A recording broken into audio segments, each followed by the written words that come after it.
はい、今回も前回の続きで、こんな感じのアニメーションを作っていきます。前回はここまで、作成していますので、この続きを作っていきます。前回の最後のキーフレームがここですね。で、この10コマ後から次のアニメーションがまたスタートしますので、ここで一度分割しておきます。では続きを作っていきます。まず前回のキーフレームは削除しておきます。で、まず今回は文字を配置していくところから始めます。この前回の3つの四角ですね。これが出た後に、文字が3列出現するので、その文字を用意していきます。テキストで、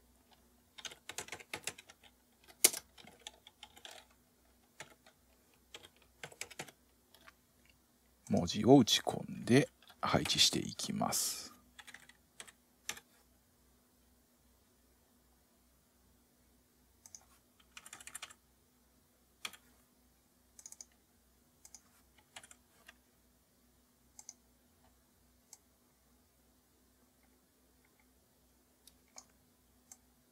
まず、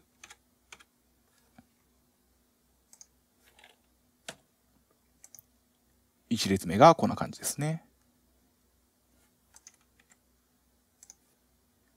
そしてこれを複製し、2列目も作っていきます。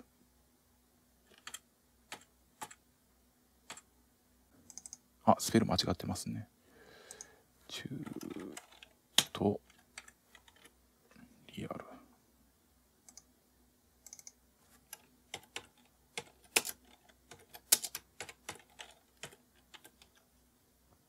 同じく複製し、3列目も作っていきます。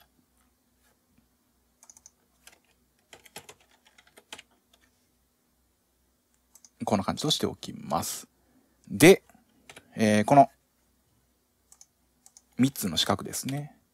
これの下から文字が出現するようにするので、下に移動してやります。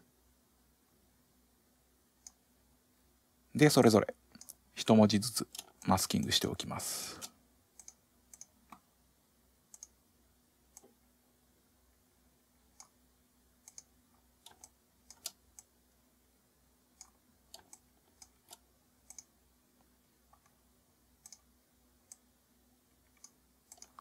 こんな感じですね。すると、この四角が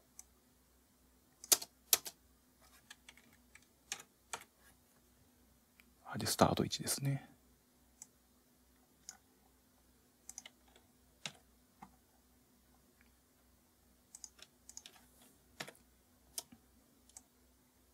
こうすることで、この四角の下から頭の一文字だけが出てくるようになります。そして次に、この青いシェイプですね。この動きに合わせて1列目の文字が表示されていくように設定していきます。まず、もう一つマスクを書いて、文字がすべて表示された状態を作っておきます。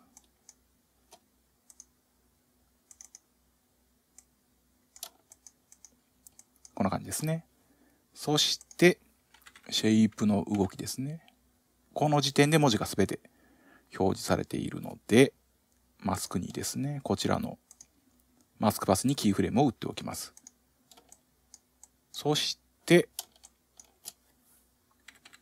シェイプの動きに合わせて、マスクの形を変えていきます。すると、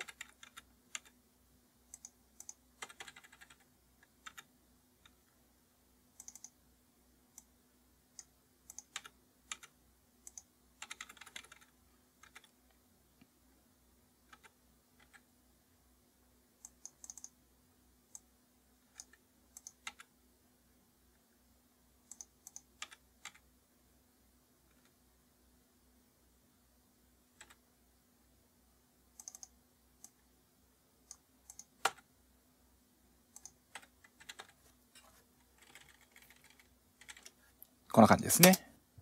こんな感じで、シェイプの動きに合わせて文字が表示されていくようになります。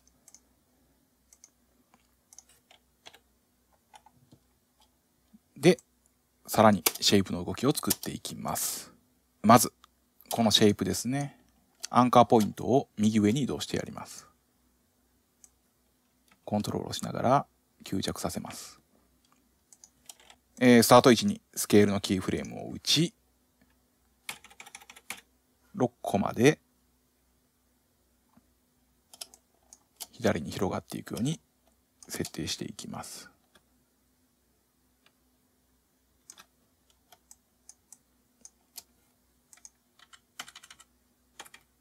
こんな感じですね。さらに若干高さも広げて焼きます。で、最初のキーフレームには F9 でイーズをつけておきます。すると、こんな感じですね。そしてさらに4コマ後に下にも広がっていくと。こんな感じですね。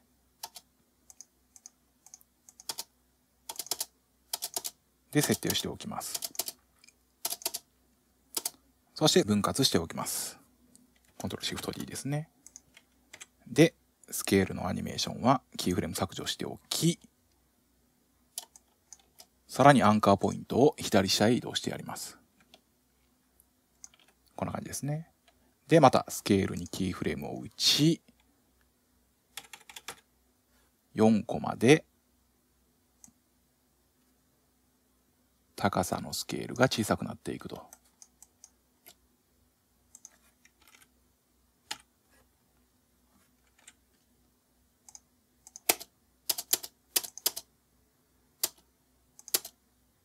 こんな感じですね。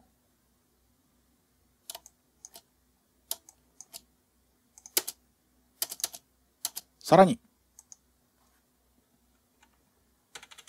3コマで横幅のスケールも小さくなっていくと。正方形になるので同じ 11% ですね、縦と。すると、こんな感じですね。もう少しゆっくりにしておきます。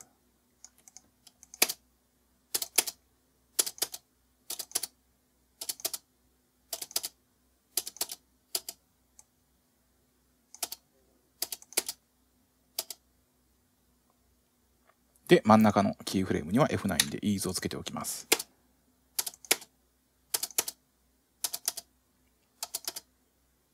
こんな感じですね。そして、こちらのレイヤーを複製し、色のズレを作っていきます。黄色で、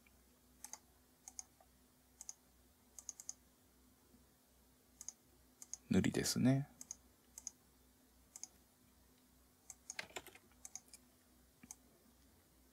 そしてアニメーションのタイミングもずらしてやります。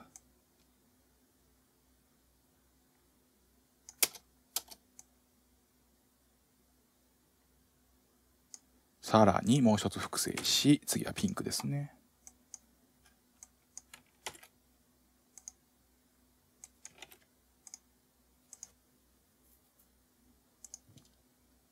で、同じようにアニメーションをずらしてやります。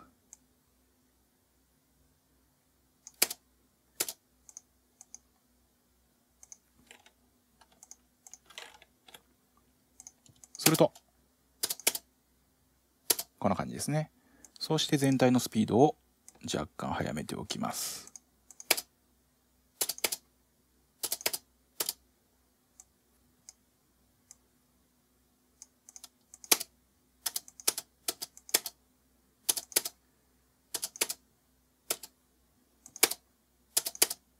もう少し速くていいですね、全体的に。手前のアニメーションの速度を若干速めて、すべて前に持ってきてやります。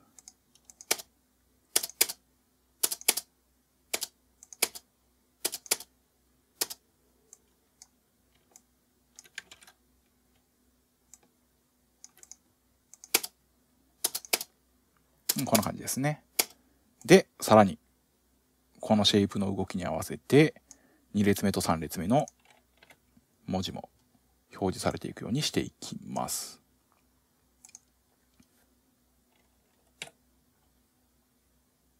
まず2列目ですね。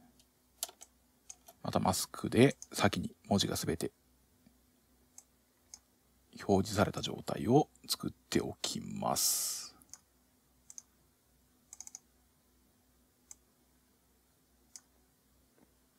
さらに3列目も先にマスクを書いておきます。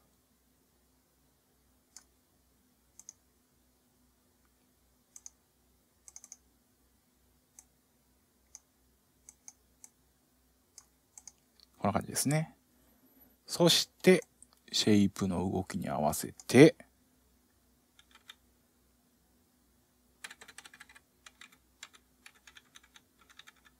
この段階で全てが表示されるので、パスにキーフレームを打ち、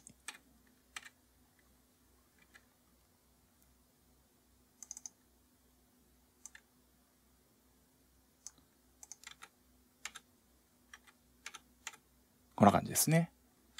同じように3列目もこの段階で全て表示され、この部分でマスキング外しておきます。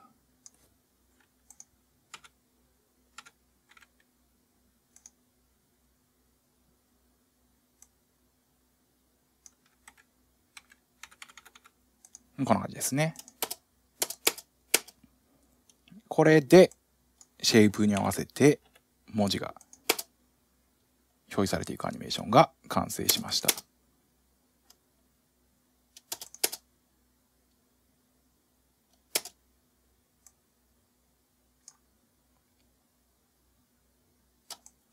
そして次のアニメーションを作っていきます。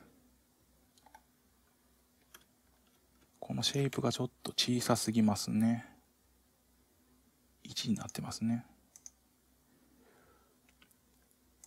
11と11。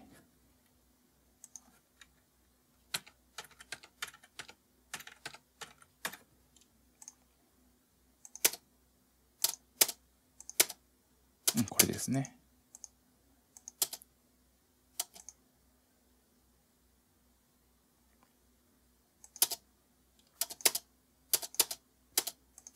そして、この青いシェイプは、この最後の位置で、横幅のスケールを0にします。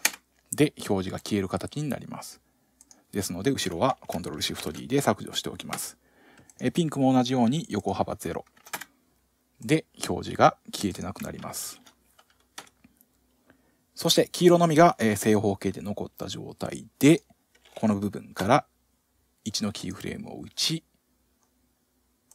こう横に滑っていくようなアニメーションをつけてやります。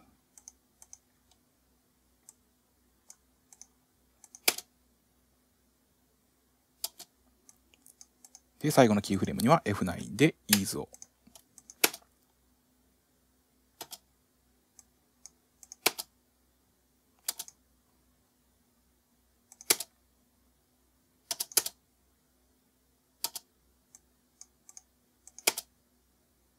で、この Ease なんですが、微調整したいときはこの1を選択した状態で、このグラフエディターというのを開いてやります。すると、このパスを調整することで、この Ease の滑らかな動きを微調整してやることができます。こんな感じですね。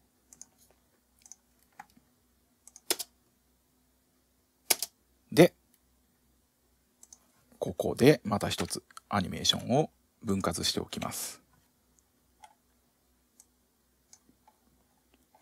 テキストレイヤーも分割しておきます。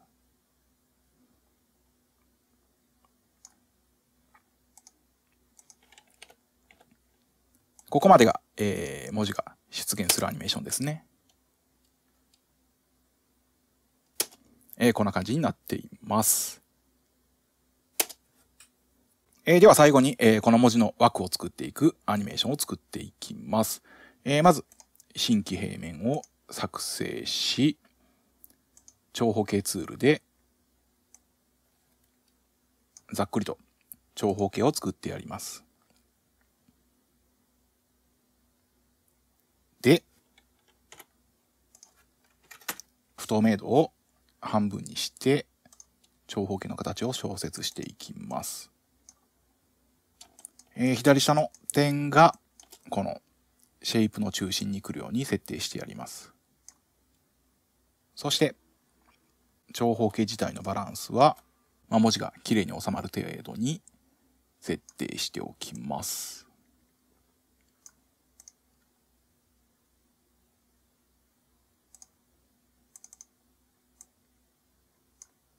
こんな感じですね。そしてシェイプレイヤーのアンカーポイントは真ん中に設定してあります。まずキーフレームを削除しておきます。以前の動きですね。で、アンカーポイントを真ん中に設定しておきます。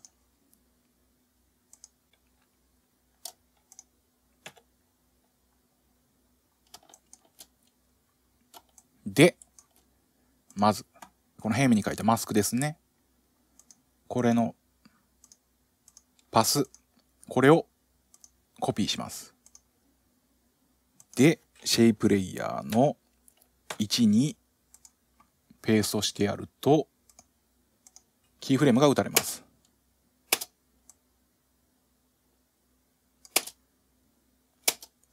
すると、このマスクのパスに沿ってシェイプが動くようになります。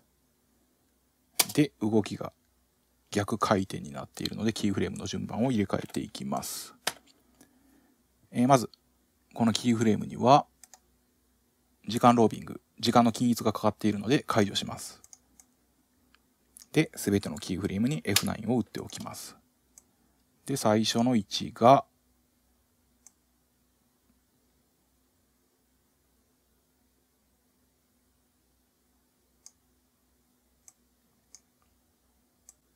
最初の位置はこれですね。左下。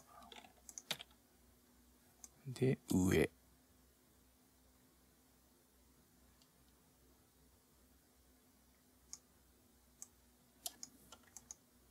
で、最初の位置のキーフレームをコピーし、ペースト。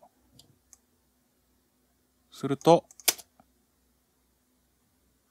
左下から1回転するアニメーションになります。こんな感じですね。そして、ざっくりと、縦の動きは20コマ。横の動きは30コマ。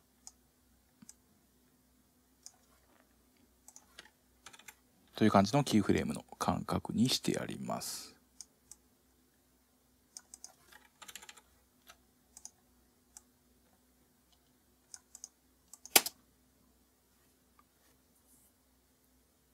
こんな感じですね。そして、位置を選択してグラフエディターを開いてやります。で、全体的に最初のキーフレームの動きを緩やかに設定してやります。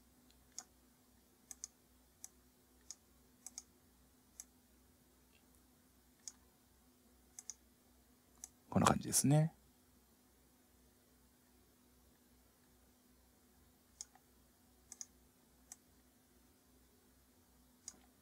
すると、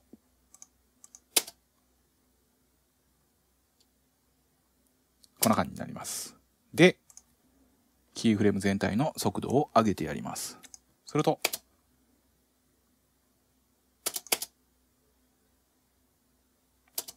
こんな感じの動きになります。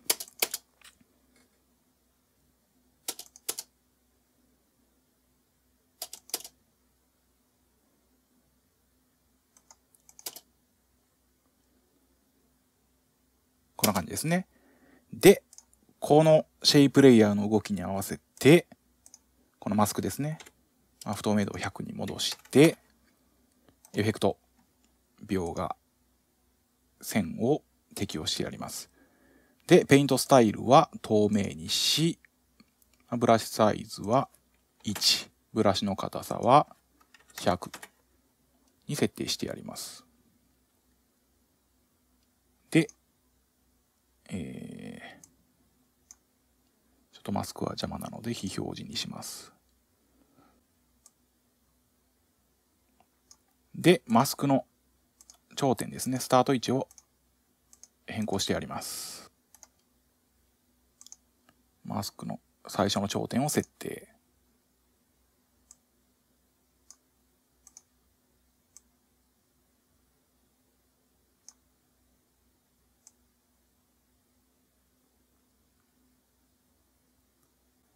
で、スタート位置にキーフレームを打ちます。線が表示されていない状態ですね。で、キーフレームを打ちます。そして、シェイプレイヤーの位置ですね。上に行ったところで、線が上まで表示されるように設定してやります。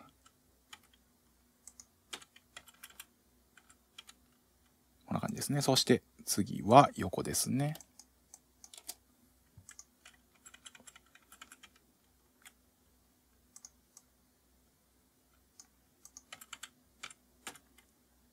そしてさらに下へ移動。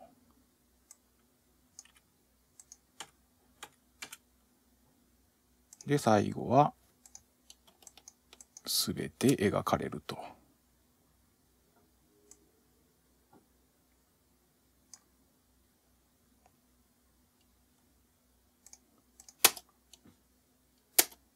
そして同じようにキーフレームにはすべてイーズを打っておきます。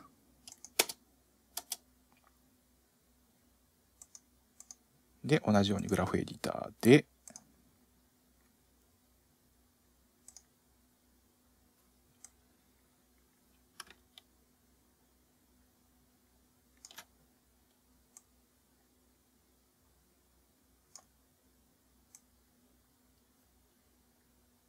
調整していきます。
こんな感じですね。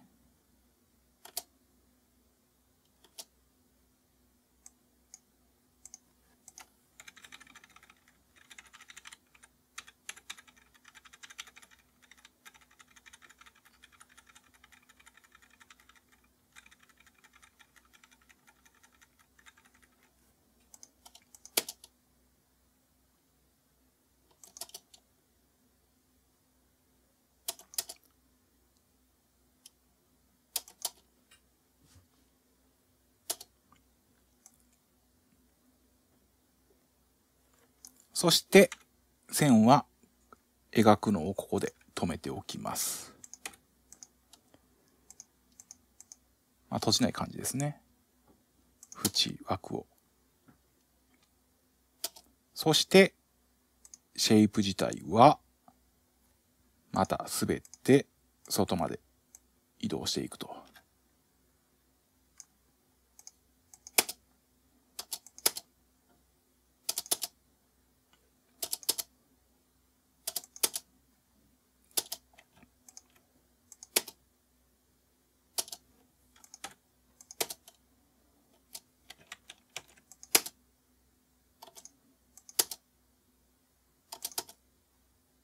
こんな感じですね。そして不透明度100から0で消えるようにしておきます。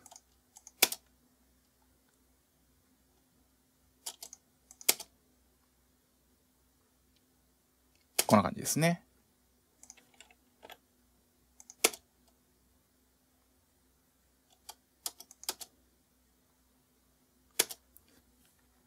で、このマスクのレイヤーを複製します。で、線のエフェクトは削除します。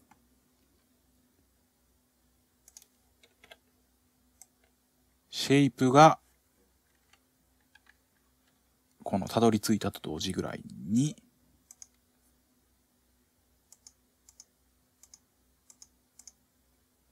この平面をフラッシュさせます。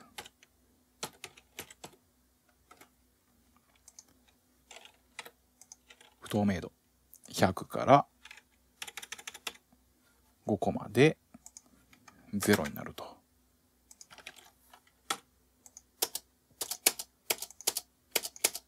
もう一つ複製し、2連チャンでこんな感じですね。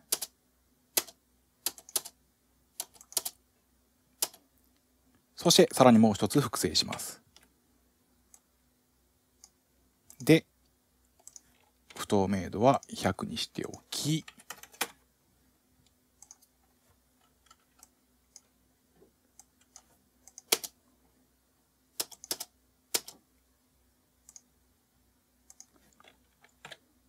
エフェクト描画塗りですね。で、ピンクにしてやります。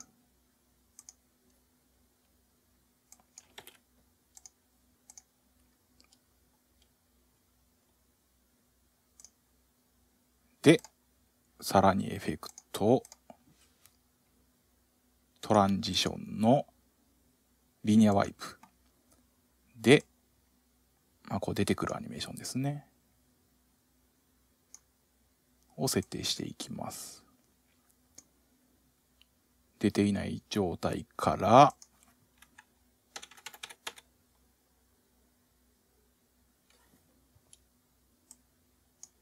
5個まで出てくると。で、最初のキーフレームにはイーズを打っておきます。もうちょっとゆっくりでもいいですね。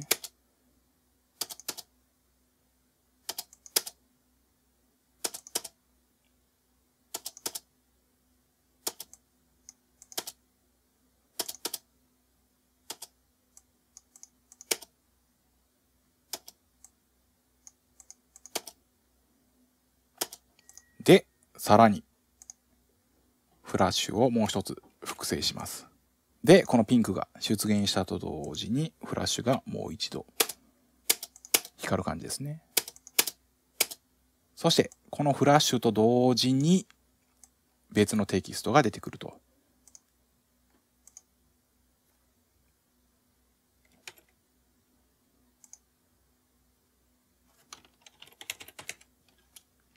で、文字は水色ですね。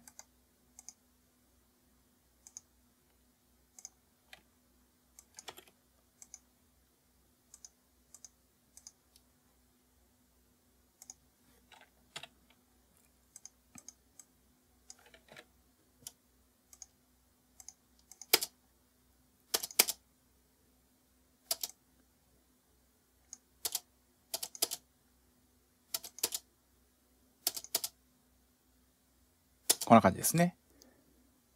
で、このテキストが出現したと同時に、下のレイヤーは全て不要になりますので、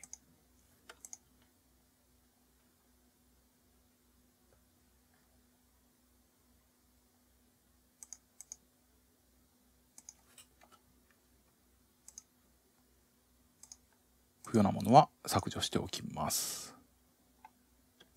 コントロールシフト D、デリートですね。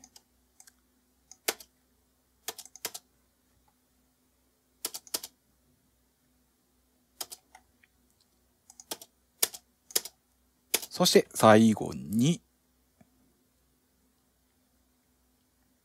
決めの形に変形させてやります。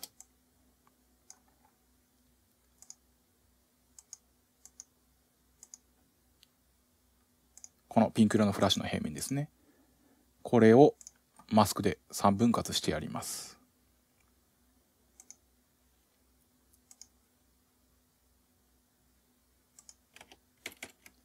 3つ複製し、マスクの位置を変えていきます。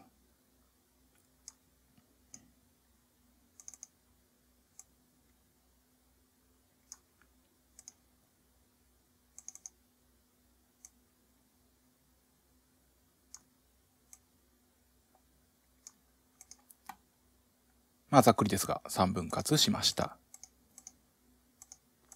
で、ここでマスクのパスですねにキーフレームを打っておきます。そして10個までパスを変形させていきます。まず一番上のパスですね。これを移動します。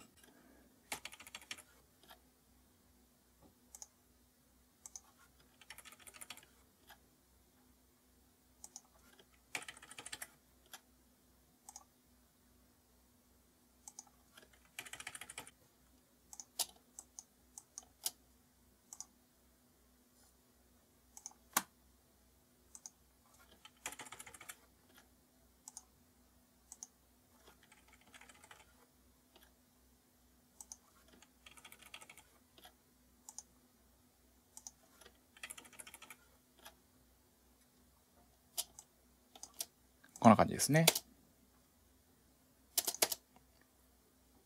そしてこの変形と同時に真ん中の塗りの色ですね。こちらを少し影があるように暗く設定してやります。カラーにキーフレームを打ち、若干暗くしてやると、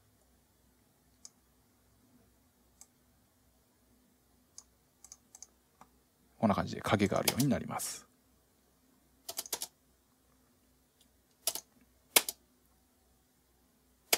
で、最後にこの変形に合わせてテキストも変形させてやります。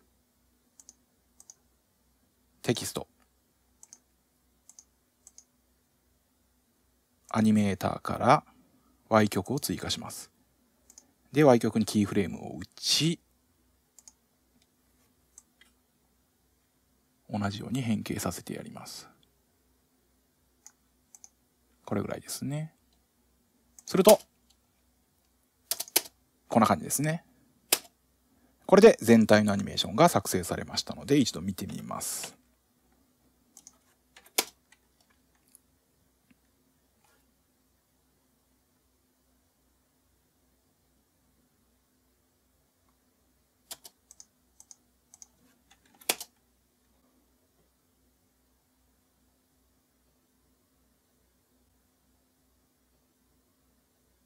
はい、これで完成です。